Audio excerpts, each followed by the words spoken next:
আসসালামু আলাইকুম dear viewers, আমি এখন আছি বসুন্ধরা আবাসিক এলাকায়।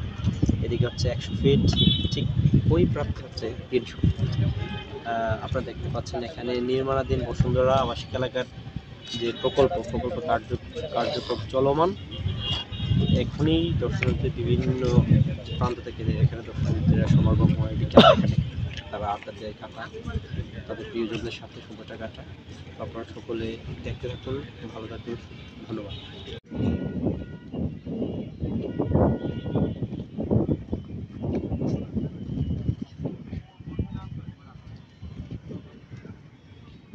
এদের উঠালে গাছপালা